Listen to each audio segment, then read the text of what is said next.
Hello, guys, and welcome to Royal Vibes. Prince Harry tip to take the risk to make anticipated memoir better. Prince Harry's memoir titled Spare will be released on January 10 next year. So, guys, before we get right into the story in much detail, please do ensure to subscribe if you haven't. Turn on the post bell notification to always stay notified whenever I post a new video. Consider liking the video and please watch right up to the very end. The Duke of Sussex has been tipped to take the risk when it comes to possible controversial claims in his much anticipated book that could land him in a legal nightmare, a memoir writing expert has claimed.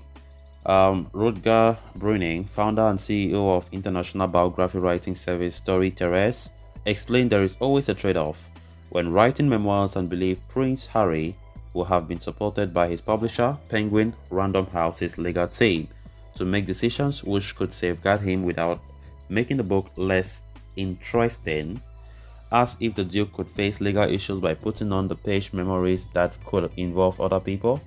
Mr. Bruning told Express.co.uk that certainly that's possible, but his publisher is one of the most experienced in the world, so they will have a very large legal department which will be very much making decisions about risks, potentially changing the wording, naming or not naming someone. So there are a lot of ways around it, but sometimes there is still a trade-off, and sometimes the trade-off will be for such a big book to take the risk because it makes the book better. But yes, he is in good hands. He added that if you take out everything that could potentially slightly upset someone, then it's hard to write a book that is interesting. And then obviously not everything you write about someone negatively is open to litigation either. So in that sense, it can be a trade-off. Penguin Random House shared more details in October of Harry's memoir, first announced in July 2021.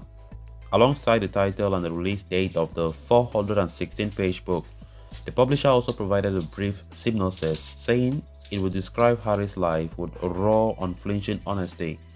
Grief will be a major part of the memoir, Penguin Random House suggested, as it brought back to memory as part of its promotional launch the image of the Duke of Sussex and his brother Prince William walking behind the coffin of their mother Princess Diana at her funeral in 1997.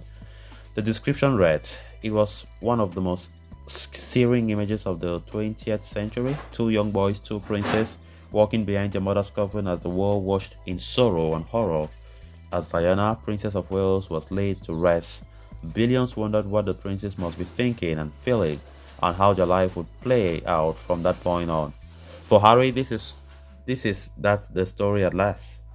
Mr. Bruning believed Harry made a very conscious choice when he decided to write a memoir. He said, "The fact Harry is writing a book is not unique because other prominent members of the royal family have done this before, but it's still a huge step. It does tell you that he feels he hasn't been able to tell his whole story in the way he would like to. Of course, he has done some big interviews we are all aware of, but I think a book allows you to explain things in even greater details and with more nuances, and so that must have been a very conscious choice from Harry." As noted by the expert, other royals before Harry have put pen to paper to speak candidly about their life and experiences. In the 1950s, former King Edward VIII, the Duke of Windsor, sent shockwaves through the royal family as he published a King's Story.